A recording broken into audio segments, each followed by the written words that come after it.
Bismillah, alhamdulillah, salatu salam, rasulullah sallallahu alayhi wa sallam. Assalamu alaikum wa rahmatullahi wa barakatuh. My name is Tariq Khalid. I'd like to welcome to our program here at Sharjah Broadcasting Authority on Paradise and Hell. And in this series of programs, we're going to talk somewhat about hell. It is essential for us to gain an understanding of what hell is. There is so much confusion today about the existence of hell. What is it? Why does it exist? Is it just a fantasy? Is it going to be a party place for sinners? I mean, there's so many different concepts that people have. And then there are those who, of course, comfortably say there's no such thing. That when you die, that's it. There's no heaven, there's no hell, there's no paradise, there's no Jahannam. It's just, you're that's it. You turn to bones and that's it. It's finished. Your life on this earth is finished. And whatever that you have accomplished and left behind, that may stand, and your children and progeny may continue on, and that's what's left of you. But other than that, you're finished. This is a pipe dream. And why I'm saying this is because it's very interesting that people would believe this, and especially people who come from the so-called monotheistic religions, meaning people who were Christians and Jews or Muslims. Even those people who don't know the religion or are not really practicing, and you have, millions of people says, well, I was raised in such and such a way, and I believe, but I'm not really practicing. I don't really go to the masjid. I don't really go to the temple. I don't really go to the church. If somebody invites me to a wedding or to a funeral, I go, or some occasion, some particular occasion, I'll attend. Other than that, I believe, but that's it. And they're satisfied with their lives like that. And then many of them they don't really believe. And I'm talking about people who grew up within these monotheistic religions. And I'm not talking about the people outside of that, just those themselves who should know better than anybody else, because the revelations have been there down through the ages. There's documentation. All of the prophets and messengers talked about paradise and hell, all of them. So, and there's many, many stories that come from the Torah and come from the Bible, and about different prophets in their times and their progeny. This is documented down through the ages. So the people who want to be in denial about that, they're just in denial because of their own desires and their justification based on what it is that they want to do. There's a price to pay for this. That's what people need to understand. If we just look at our lives as an example, there's in everything in this existence, it has a starting point. It has some point of continuation where it continues for however long Allah has decreed. And then what? There's a conclusion. There's a conclusion. And everything that we know in this world is like this, to our limited understanding. So what is that would make us think that there is not a conclusion to our life, which distinguishes itself from the life of all other living beings, with the exceptions of the jinn? And this is what we've been taught, that very simply, that our life in this world will end, but the human has an eternal life. Allah has created him. This body is a temporary body. The next body will be permanent.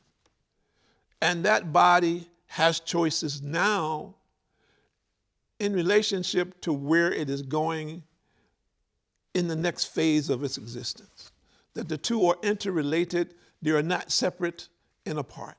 And that we have an avowed enemy that is there from the time that we are born. The devil, Shaitan, Satan, Iblis, whatever name that is that you identify with him, exists and is always working to try to lead us astray, to lead us away from the truth, to make us doubt the truth, to make us follow and be encouraged to follow our desires. And sometimes not encouraging us to do something that is wrong, but encouraging us to do something that is a lesser deed, something that is lesser, that is not as valuable, that is not as important. So he is the master trickster, as an example. And part and parcel of that is to have people indulge, be inspired to indulge in their desires so they lose sight of their eternity. And of course, in today's world, this vehicle that we're using, this means of communication, is the master of this above and beyond anything that we've known throughout the ages. And of course, we all know how it's being used in so many different ways. Those things which we can see and those which we cannot see, those which we have some understanding of and the things which we do not have understanding of, how it is being used to influence us one way or another. And we cannot say that they are not positive. We hope that the programs that we're presenting are positive, and there are many people who are doing beautiful efforts throughout the world in all language and all nationalities to encourage people, inspire them towards the correct path and the true path in obedience of Allah. So we cannot say that there's not a positive, there is no positive element. There is, but the negative element is extremely negative. So let's hear from Surah Fussilat.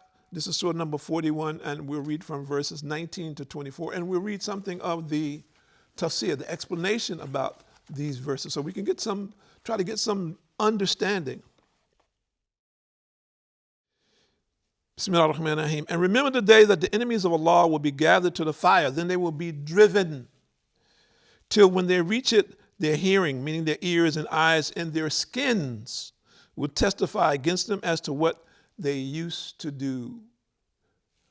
So these senses that we know today will testify against us on the day of judgment. And they will say to their skins, why do you testify against us?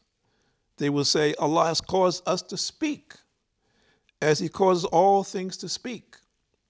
And he created you the first time, and to him you are made to return. Now this is for the people who are in denial that, okay, once I die, I cannot be recreated. This is it. Look, we've seen people, we've seen the graves, dig up the graves, it's just bones from thousands of years ago. Or there are people who have been incinerated. There's only ashes. That's it. And the ashes are thrown into a river. The ashes are cast into the wind. How is it possible that we can be recreated? And so you're reminded, are you thinking that the one who created you in the first place, that he cannot bring you back? Just think about that. Just think about it. It's just, in the simple terms, if we just look at modern day mechanics and engineering, if we make a robot, for example, how long does it take a robot to be made in an assembly line?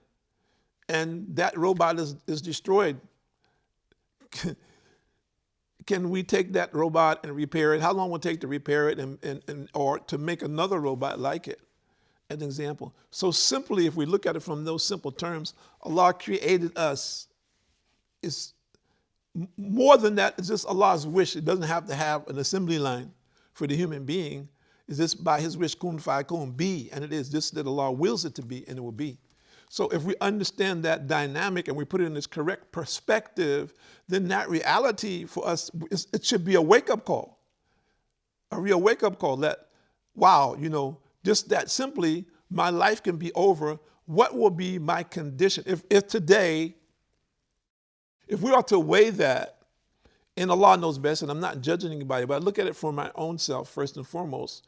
If I had to look at my habits today, or let's say the last 24 hours, and I ask everyone to do that.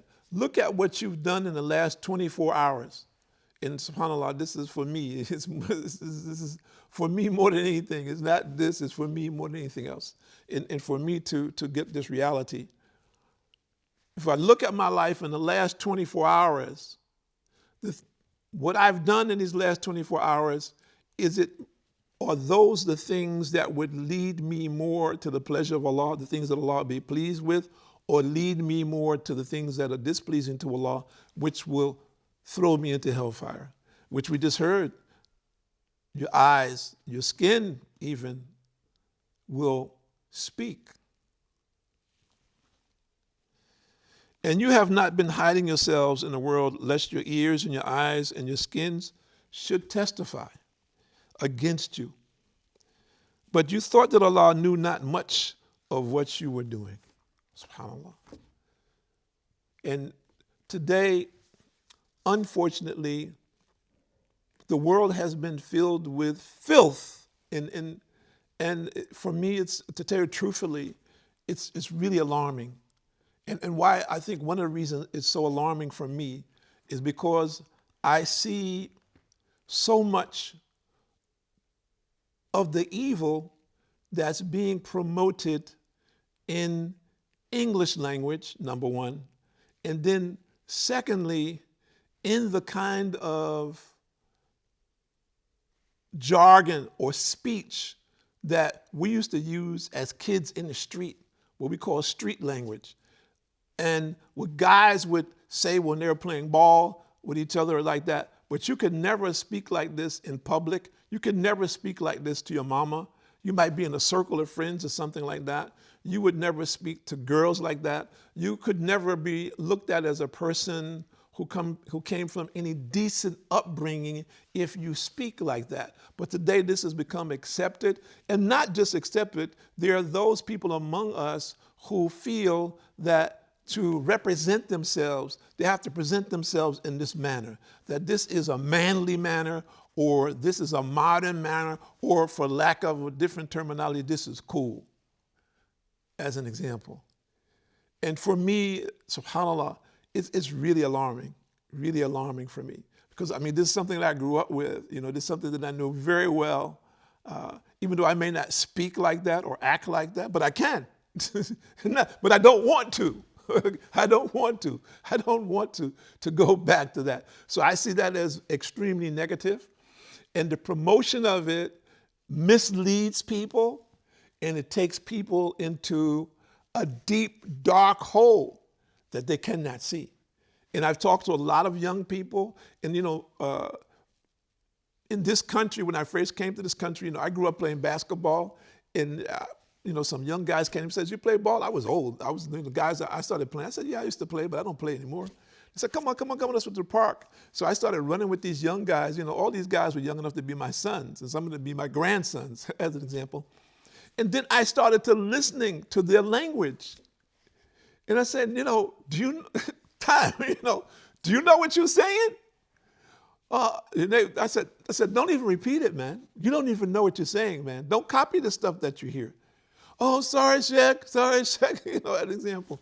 So my own personal interaction and experience with this, and I'm just talking about from the linguistic point of view, and along with the linguistics, all the habits that go along with this, which people today think are okay. They become common. And now it's interesting because it's girls and guys. A guy has a conversation with a girl, and she's firing back at him. I mean, I'm not even talking about in anger. She's trying to match and to show that no man, he's not superior to me in linguistically. If you want to, and then of course it is kind of linguistics. It's not something that you want to feel comfortable with. But I'm just using this as an example when we talk about the speech that will lead us to hellfire. And the Prophet ﷺ said a very simple, very potent statement. Speak good or be silent. And this is a representative of this, for a reminder for us that what you say can be a means of sending you to the hellfire. And number 23, verse number 23, and that thought of yours, which you thought about your Lord, has brought you to destruction, and you have become of those utterly lost. And subhanAllah, this leads people into questioning who was Allah. Or people say, well, I don't really believe in God. And then they start with all of these, long tirade about this, to justify their explanations, which is, again, for me, terrifying, because, I've always heard this, but to see how people verbally curse God.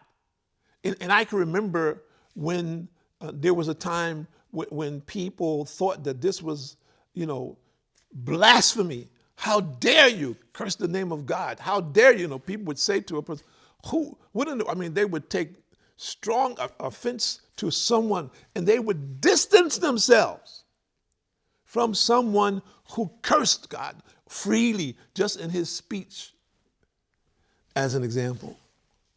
And in verse number 24, then if they bear the torment patiently, then the fire is the home for them. And if they seek to please Allah, yet they are not of those who will ever be allowed to please Allah. This is Astaghfirullah Adim. This is painful. This is, the people will continue in their efforts to the point where they're actually sealing their fate in their desire to reach whatever it is that they're trying to reach, whatever their principle, for lack of a better description, that they're trying to achieve or to impress others, just lead to their total destruction.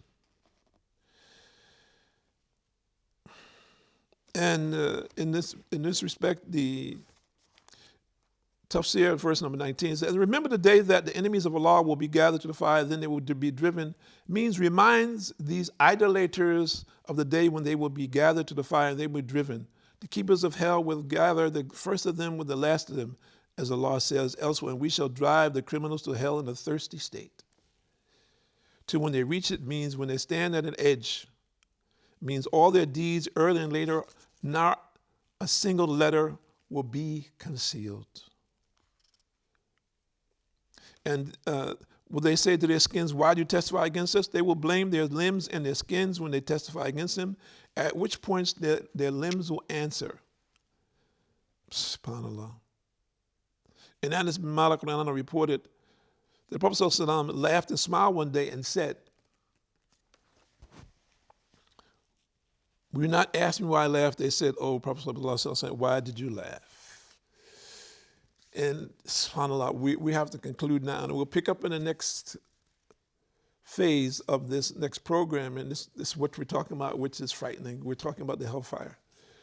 My name is Tariq Khalid. I'd like to thank you for joining us here at Sharjah Broadcasting Authority on Paradise and Hell, and we're focusing in this series about the hellfire, and we're reading from Surah Fusilat, and we hope that you join us in the next chapter where we continue talking about this, and we ask Allah subhanahu wa ta'ala to guide all of those who are listening to the correct path and those who are on the path to stay steadfast, and may Allah bless you and keep you on this mercy. Assalamu alaikum wa rahmatullahi wa barakatuh.